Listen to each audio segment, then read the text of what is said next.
Ini adalah sebuah film yang bagus. Tetapi aku tidak menyarankan untuk nonton kedua kalinya. Dia dipanggil Henry. Hari ini adalah hari pertama dia bekerja sebagai guru pengganti. Dengan singkat memperkenalkan diri, lalu mengatakan belajar di kelasnya hanya ada satu peraturan. Tidak mau dengar ya tidak perlu datang.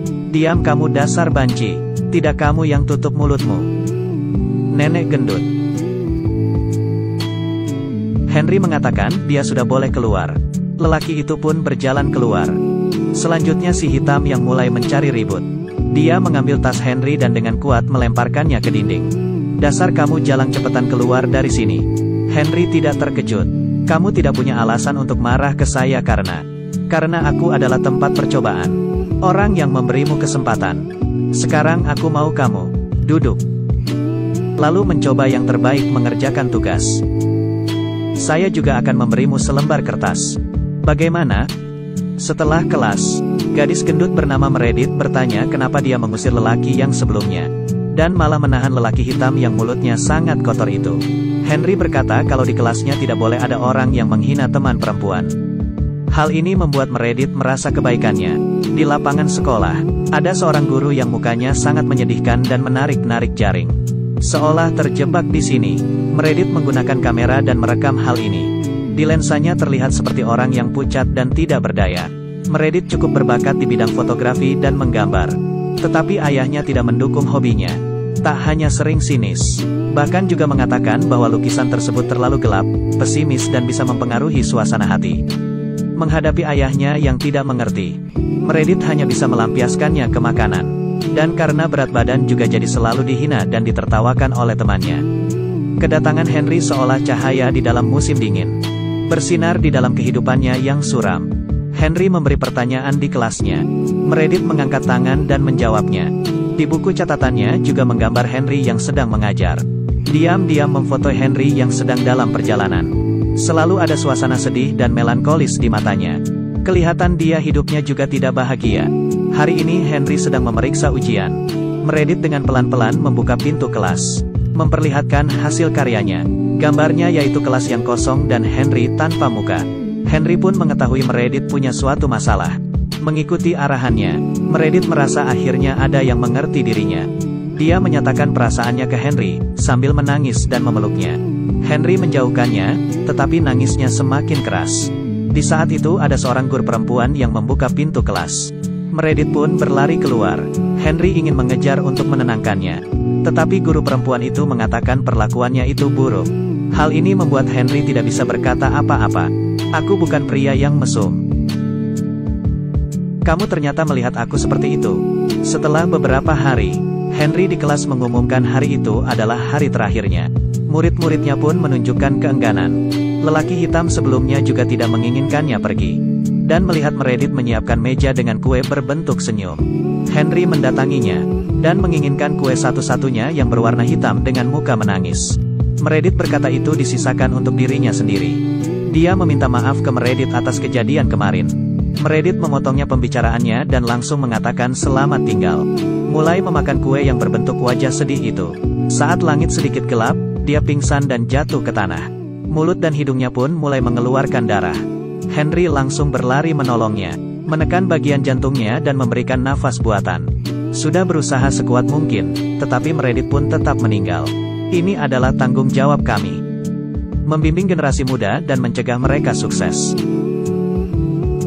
Generasi yang terkalahkan. Tidak membiarkannya jatuh. Jangan membiarkan mereka menjadi tidak berharga. Henry marah karena perawat tidak merawat kakek dengan baik. Jika kamu mengabaikan kebutuhannya, aku akan memecatmu. Mengerti tidak?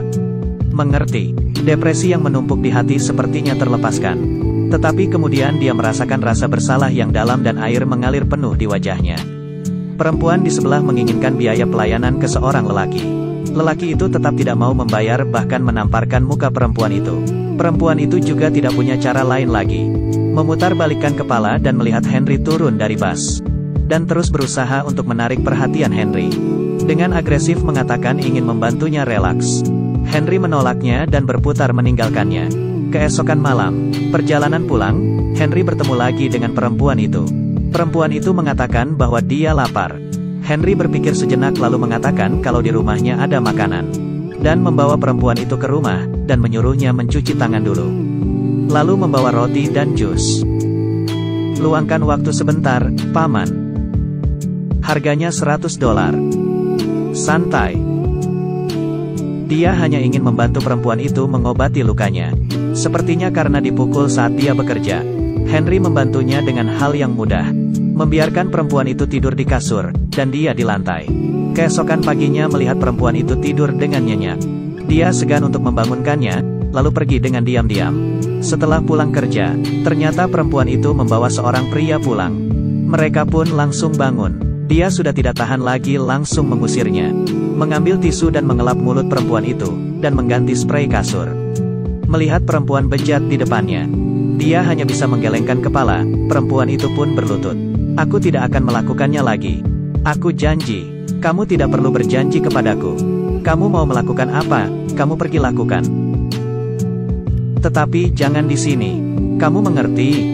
Henry tidak ingin peduli dengannya, tetapi hatinya tetap peduli. Dia membiarkan perempuan itu mandi, mengganti baju yang bersih dan menginap sehari lagi. Keesokannya Henry pulang larut. Di saat perempuan itu tahu rupanya Henry pergi makan dengan teman kerja perempuannya. Berkata kenapa dia melihatnya seperti anak kecil. Henry menjelaskan, aku tidak membutuhkan imbalanmu. Kamu juga tidak perlu berharap kepadaku. Kamu hanya tinggal sementara di sini. Dan ujungnya kamu pasti akan pergi, mengerti? Ketika dia melihat makan malam dengan cahaya lilin yang disiapkan dengan hati-hati di atas meja. Ini membuat Henry terharu. Sudah lama tidak ada yang membuatkannya makanan. Keesokan paginya sang perempuan menyiapkan sarapan untuknya. Henry sangat senang menerimanya. Lalu mereka pergi ke rumah sakit bersama untuk menemani perempuan itu melakukan pemeriksaan. Setelah dari rumah sakit mereka pun pergi ke supermarket. Keduanya sambil membeli barang sambil bermain-main. Si perempuan memberikan Henry sebuah cincin. Dan Henry memberikan perempuan itu sebuah buku catatan. Di dalam bus, perempuan itu tertidur lelap di bahu Henry. Si paman dan Mengli seperti pembunuh yang tidak terlalu dingin. Saling nyaman dan selamat. Suatu hari Henry buru-buru lari ke rumah sakit. Dia melihat perempuan itu juga di sini. Kakek sedang sekarat.